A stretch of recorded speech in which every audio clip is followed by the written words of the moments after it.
ನಮಸ್ಕಾರ ಸ್ನೇಹಿತರೆ. RCB ಶುರುವಿನಲ್ಲಿ aggressive ಆಟವನ್ನು ಆಡುತ್ತಾರೆ. Virat Kohli 15 ಚೆಂಡಲ್ಲಿ 28 run, 5 boundary, 1 ಸಿಕ್ಸನ್ನು ಹೊಡೆಯುತ್ತಾರೆ. ಅದೇ ರೀತಿ Devdutt Padikkal 24 ಚೆಂಡಲ್ಲಿ 40 run, 5 boundary, 2 ಸಿಕ್ಸನ್ನು ಹೊಡೆಯುತ್ತಾರೆ.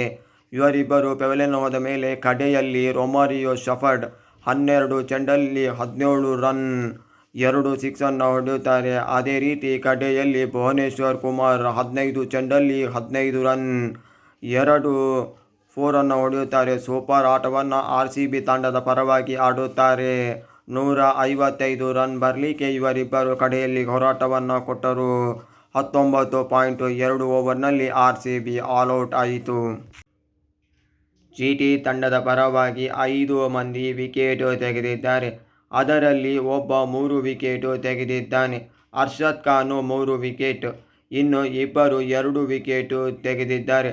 Rashid Khan 2 wicket, Johnson Holder 2 wicket, ಇನ್ನಿಬ್ಬರು 1 ವಿಕೆಟ್ ತೆಗೆದಿದ್ದಾರೆ. ಮೊಹಮ್ಮದ್ ಸಿರಾಜ್ 1 ವಿಕೆಟ್, ಅದೇ ರೀತಿ ಕೆಗಿಸೋ Rabada 1 wicket.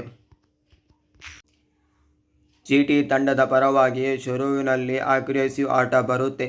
Shubman Gill 18 ಚೆಂಡಲ್ಲಿ 43 run, 2 boundary, 3 ಸಿಕ್ಸನ್ನು ಹೊಡೆಯುತ್ತಾರೆ.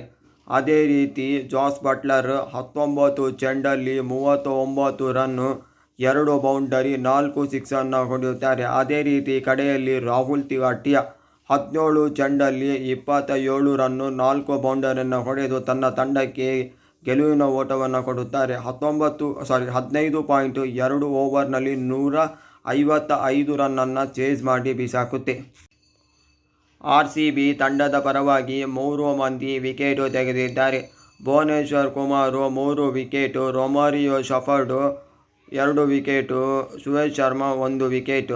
Man of the match ಅದ್ಭುತವಾಗಿ ಬೌಲಿಂಗನ್ನು ಮಾಡಿದ ಜಾನ್ಸನ್ ಹೋಲ್ಡರಿಗೆ.